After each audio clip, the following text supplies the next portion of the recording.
কেন্দ্রীয় পর্যবেক্ষকদের ব্রিফিং বৈঠক ঘিরে কড়া অবস্থান নিল নির্বাচন কমিশন।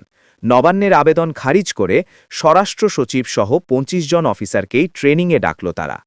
সংশ্লিষ্ট সকল আধিকারিককে নির্ধারিত সময়সূচি মেনে ব্রিফিং বৈঠকে উপস্থিত থাকার নির্দেশ দেওয়া হয়েছে।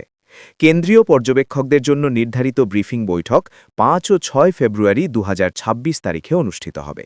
কমিশনের তরফে স্পষ্টভাবে বলা হয়েছে, পূর্বে জমা পড়া ছাড়ের আবেদন বিবেচনার পর তা বাতিল করা হয়েছে। তাই যাদের নামে এই আবেদন জমা পড়েছিল তাদের নির্ধারিত দিন ও সময়ে বৈঠকে অংশগ্রহণ করতেই হবে। পশ্চিমবঙ্গ, অসম, কেরল, তামিলনাড়ু ও পুদুচেরিতে বিধানসভা নির্বাচন উপলক্ষে পশ্চিমবঙ্গের ২৫ জন সিনিয়র অফিসারকে কেন্দ্রীয় অবজারভার হিসেবে নিয়োগের তালিকা প্রকাশ করে কমিশন। ওই তালিকায় রয়েছেন রাজ্যের বর্তমান স্বরাষ্ট্র সচিব জগদীশ প্রসাদ মীনা সহ ১৫ জন আইএএস এবং ১০ জন আইপিএস আধিকারিক। এই সিদ্ধান্ত পুনর্বিবেচনার আবেদন জানিয়ে নবান্ন কমিশনের কাছে আর্জি জানিয়েছিল। রাজ্যের যুক্তি, ভোটের মুখে শীর্ষ প্রশাসনিক আধিকারিকদের বাইরে পাঠানো হলে রাজ্যের আইন শৃঙ্খলা ও প্রশাসনিক ব্যবস্থাপনায় বিঘ্ন ঘটতে পারে।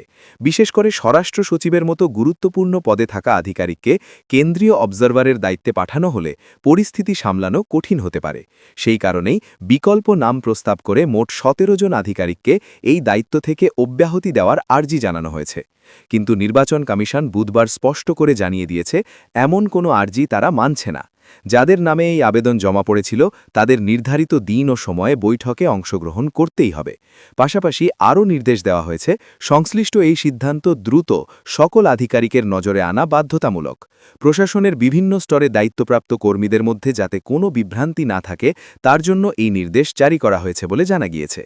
সূত্রের খবর, কমিশনের এই সিদ্ধান্তের কথা জানার পর নবান্ন স্বরাষ্ট্র সচিব সহ ২৫ জন অফিসারকে ট্রেনিংয়ে যাওয়ার জন্য প্রস্তুত থাকতে বলেছে।